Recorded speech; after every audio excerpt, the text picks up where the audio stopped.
Wesh, pourquoi le téléphone est en horizontal là? On n'est pas sur TikTok? On n'est pas sur Instagram? Ah, on est sur YouTube?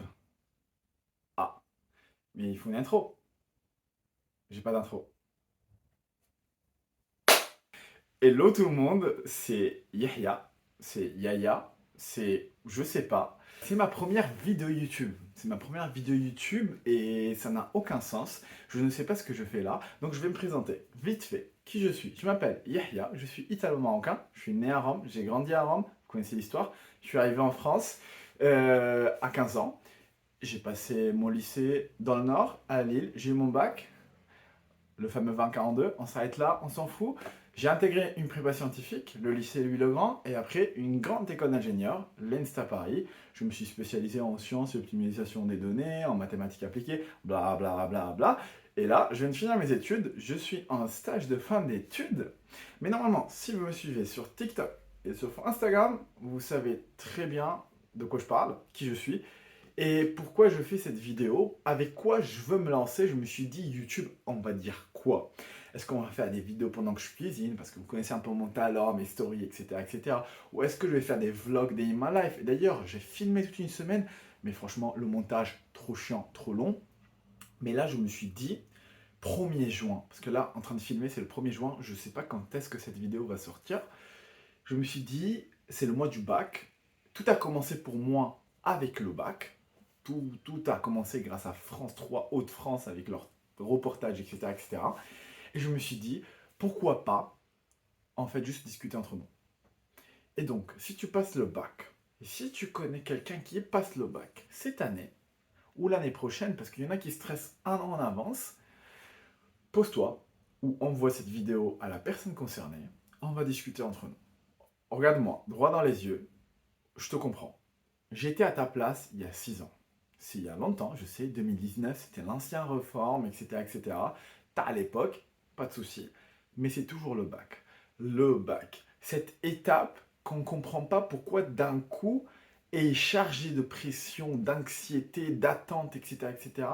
Et moi, je vais t'expliquer. En fait, je vais te concrétiser tous tes sentiments, toutes tes émotions. Parce que quand j'étais à ta place, j'arrivais pas à leur donner du sens. Mais là, je fais un peu mon vieux, je suis un peu ton grand frère, je peux t'expliquer. D'un côté, il y a ce que toi, tu attends de toi-même. Toi, après X années d'études, entre guillemets, donc collège, lycée, tu as des passions, tu as des envies, tu as des ambitions pour ton futur, des ambitions à la fois artistiques, sportives, littéraires, scientifiques, ce que tu veux. Et en tout cas, le bac, c'est la fin de toute une période de préparation pour la vie. C'est encore tôt de parler de vie d'adulte, mais la vie post-bac, la vie des études supérieures, la vie un peu plus compliquée. Et donc, tu as envie que cette transition se fasse, un, dans la meilleure des façons, et deux, que toi, tu puisses être satisfait de toi-même et dire, allez, bravo, j'ai réussi, j'ai fini ça. Et réussir, chacun a sa conception de réussite, sa conception de succès. C'est avoir mention entre bien, c'est avoir mention bien, assez bien, avoir 14, etc., etc., avoir l'argent des banques, nanana, tout ce que vous voulez. Donc toi d'un côté, c'est toi qui charges ta pression, qui charges ton anxiété, qui te met un coup de stress parce que tu te dis, allez, coup de stress, je vais me mettre KO technique, comme ça je vais me bouger.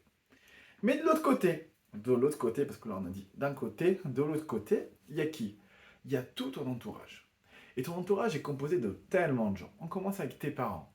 Tes parents qui, en fait, ils ont investi du temps, de l'énergie, de l'argent, toute une période de leur vie pour que leur enfant puisse aller à l'école de la meilleure des façons, sans inquiétude, qui puisse réaliser ses rêves par les études, etc., etc. Donc pour tes parents, c'est normal de... En fait, ils veulent que tu réussisses parce qu'ils ont peur pour toi et pour ton futur. Et donc, il y en a qui sont plus maladroits que les autres. Et en fait, ils vont juste te mettre un coup de pression. Et attention, et fais gaffe, va travailler, nanana. Et si t'as pas une bonne note, je vais pas. Et ils commencent avec leurs longs discours, leurs petites phrases piqûres comme ça qui font juste du mal, mais ils le font pas avec mauvaise intention. Ils le font juste parce qu'ils te veulent du bien. Il y a eux. De l'autre côté, tu as les parents de l'école, les profs. les profs qui sont là, si tu es bon, ils vont te dire attention, il faut garder la barre haute. Si t'es pas bon, ils vont te dire il faut se bouger. En fait, il y a des profs bien évidemment bienveillants, et moi j'en ai eu. Le prof de maths, merci boss. Pourquoi j'ai regardé le haut? Non, mais le mec qui est encore en vie, hein, c'est le boss. Hein. Mais il y a des profs qui juste, en fait, on dirait leur taf, c'est juste de te rabaisser. Et ces profs-là, il faut juste les mettre de côté. Alors, on les prend, on les jette à la poubelle, on fait abstraction parce que c'est pas eux qui servent à cette société. Franchement, changez de métier. Si vous me regardez là, les profs qui servaient à rien, changez de métier. Ensuite, parents, professeurs, tes amis, tes connaissances, avec qui, naturellement, tu te compares. Il y a bien évidemment la comparaison qu'on appelle donc, en fait, la comparaison positive qu'on peut appeler, c'est de la bonne compétition. La compétition drôle entre amis. Allez, on va essayer de viser haut tous ensemble. Et en fait, on se pousse l'un l'autre vers le haut. Mais il y a aussi la compétition négative, ce qui est beaucoup plus souvent le cas, où juste on se compare à des personnes qui n'ont rien à voir avec nous. C'est pas du tout les mêmes choses, les mêmes passions, les mêmes objectifs, le même futur, la même carrière, etc., etc. Et nous, on a tendance à vouloir être comme eux. Et donc, si on n'est pas comme eux, on se dit c'est nous le problème, on a un défaut, on est en retard, etc., etc. Pas du tout, pas du tout. Pourquoi, comme on dit en français, confondre des choux, mélanger des choux et des carottes, ça ne sert à rien. Et la même chose s'applique aux frères et sœurs. Si t'es le premier, en vrai, tranquille, t'as un tapis rouge, j'étais le premier, il n'y avait aucune comparaison avec mes frères et sœurs parce que elles venaient après. Mais si tu viens plus tard qu'un frère et sœur qui a passé le bac, automatiquement, tu as la note que tu dois obligatoirement dépasser, mais parfois, c'est pas la même filière, c'est pas les mêmes matières, c'est pas les mêmes passions, ce qui veut dire qu'on peut pas viser les mêmes choses, etc., etc. Et donc, c'est juste mathématiquement con de faire ça, logiquement con de faire ça. Et entre ta pression personnelle et la pression de ton entourage, tu te retrouves genre la main ici et flemme. Non? En fait, moi, je me rappelle à l'époque, flemme, giga flemme. Et du coup, tu as tendance à mettre tes écouteurs et à oublier le monde autour de toi. Mais du coup, quand tu oublies le monde autour de toi, et tu fais bien, c'est la période où il faut se déconnecter de tout ce qu'il y a autour de toi, parce qu'il faut que tu te dises, là j'ai un seul objectif, c'est le bac. Il faut que je réussisse le bac avec mes propres attentes, avec mes propres objectifs, avec mes rêves, parce que moi je connais quelle est ma limite, quelles sont mes possibilités, mon potentiel, et je sais où je veux arriver. Donc c'est ça qu'il faut se répéter tous les jours. Là, c'est le dernier jour avant le bac, il manque 2 semaines. On est tous conscients de ce qu'on veut et de ce qu'on peut avoir. On a le droit de rêver grand, mais quand on rêve grand, aussi on est conscient de jusqu'où on peut arriver. Et après, s'il y a des belles surprises, alhamdoulilah, on prend, tu vois. Donc, c'est ça pour moi ce qu'il faut faire là pendant les prochaines 2 semaines, à côté du travail méthodique, discipliné et intelligent, stratégique, et ça j'en parle souvent sur TikTok, mais il faut aussi vous dire, hé, tout ce que j'ai autour de moi, j'oublie. Là, c'est moi qui ai focus, et respirez. Respirez, juste posez-vous, et vous dites, oh, chill, c'est juste le bac. Là, vous allez connaître vos affectations Parcoursup dans quelques jours. Donc votre futur est déjà entre guillemets prédéterminé, en sachant que Parcoursup ne détermine rien du tout, ton choix de l'université ne détermine rien du tout par rapport à ton futur, mais en tout cas, tu sais déjà quelle est la prochaine étape. Tu l'as par affectation algorithmique d'un logiciel. Le bac, c'est qu'un papier, c'est qu'un carton où il y a écrit nom, prénom, académie, machin, bravo. Alhamdoulilah, bravo. Masha'Allah, bravo. C'est juste ça.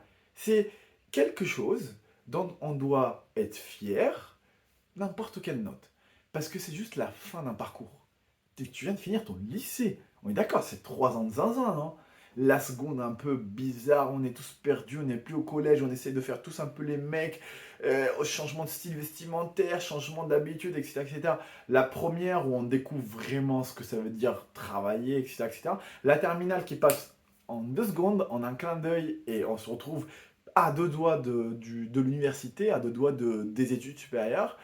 Et après, j'en parle pas, le collège, le collège, c'est 4 ans un peu. Moi, je les ai faites en Italie, mais ça reste quand même 4 ans. What the fuck?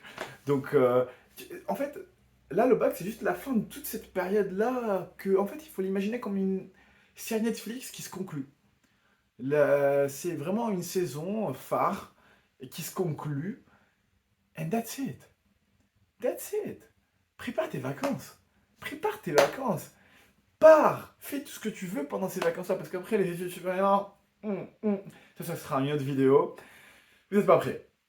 Mais là, ces vacances-là, profite. Moi, j'ai profité comme un zinzin. Vraiment, j'étais là, j'étais déconnexion. Mais du coup, pour profiter, il faut se préparer. Mais du coup, travaillez et préparez-vous au changement. Soyez prêts à accueillir le changement. Surfez sur cette transition, sur cette vague de changement, encore une fois. Et voilà, c'est juste ça. Donc, si toi, tu passes le bac, je sais que... Ouais, voilà. Les conditions de cette vidéo YouTube, c'est un peu, comment dire, artisanal. Je n'ai pas de micro, vous l'entendez, donc je suis en train de crier. C'est pas le décor idéal, mais on fait ce que on fait ce qu'on peut. On fait ce qu'on peut, oui, voilà. Et la caméra, j'espère que ça va. C'est juste mon téléphone. À tous les coups, il a coupé parce qu'il n'y a plus d'espace de stockage. Donc bref, on récapitule. Si tu passes le bac, si tu passes le bac, pose-toi 2 secondes. Respire. Regarde-toi, entre guillemets, à l'intérieur et demande-toi, pose-toi la question. Qu'est-ce que je veux? Quelle serait ma plus grande fierté dans le relevé de notes du bac? Le jour où il y aura le tableau. Qu'est-ce que, qu'est-ce que je sais que je suis capable de faire et que je veux aller chercher? Malgré les obstacles, les chapitres pas faits pendant l'année de philo, les profs mauvais, etc., etc. Qu'est-ce que je veux aller chercher dans ce bac-là? Une fois que tu l'as défini dans ta tête, au-delà de tout ce que tes professeurs, tes parents, tes frères et sœurs, tes amis attendent de toi, fais en sorte là, pendant les prochaines 2 semaines, de continuer à travailler pour y arriver. Et s'il y a des choses à rattraper, rattrape-les. 2 semaines, c'est long. 2 semaines, c'est 14 jours. Il y a tellement de temps. Dors et travaille, dors et travaille, dors et travaille. Fais du sport si tu fais du sport. Et voilà. Lock in. Dis-toi. Le bac, c'est la première période où on apprend vraiment à se dire il faut que je me renferme, il faut que j'atteigne cet objectif. Pendant les études supérieures, ça va être H24 comme ça. Les périodes des partiels, les périodes les plus importantes où on doit rendre un mémoire, une thèse, etc., etc. Le bac, c'est juste, on goûte un peu à ça. Mais du coup, vas-y. Je sais, c'est bizarre. On a peur. Parce qu'on est perdu. Et on sait pas. Même moi, avant, on sait pas, avant 42, hein, donc loin de ça. J'avais 11 en français à l'écrit. Donc 17 au TPE. Donc les calculs sont pas bons, Kevin. Mais bref, ça c'est une histoire et vous la connaissez très bien, etc. etc. Donc voilà. J'avais envie de faire cette discussion parce que j'ai rencontré plein d'entre vous sur Paris. Et vous me posez plein de questions sur le bac, mais vous me posez des questions vraiment comme ça, sur comment on l'a vécu, les parents, ce qu'ils attendent de nous, etc., etc. Et je voulais en faire une vidéo YouTube, une vidéo que je vais poster as soon as possible, et les gens ils doivent arrêter de claquer les portes. C'est horrible, on entend tout chez moi, on entend vraiment tout. Et donc cette vidéo, c'est peut-être le début de ma chaîne YouTube, qui ressemblera strictement à rien par rapport aux autres youtubeurs, parce que les autres youtubeurs, tout est parfait, genre, moi ça sera pas comme ça, pour le moment. Après, Inch'Allah, j'espère que ça va changer. N'hésitez pas à laisser un commentaire. N'hésitez pas à laisser un like. C'est un like sur YouTube. N'hésitez pas du coup à vous inscrire dans la chaîne, mais je ne sais pas où il est le bouton. Donc on va dire qu'il est ici, ou il est ici, soit ici. Non, ici il y a la barre. Non, je ne sais pas. Et j'espère que c'est le début d'une belle histoire sur YouTube. Et j'espère que votre bac, ça se passera comme vous l'attendiez et comme vous le rêviez. Et au pire des cas, ma'alish, oublie. Les études supérieures, t'inquiète, tu vas voir. Tu vas bien oublier le bac. Encore des gens qui claquent des portes. C'est pas grave. Mais du coup, il faut que je réfléchisse aussi à une intro. Est-ce qu'il faut une intro aussi? Non, il faut pas une intro. Mais du coup, juste...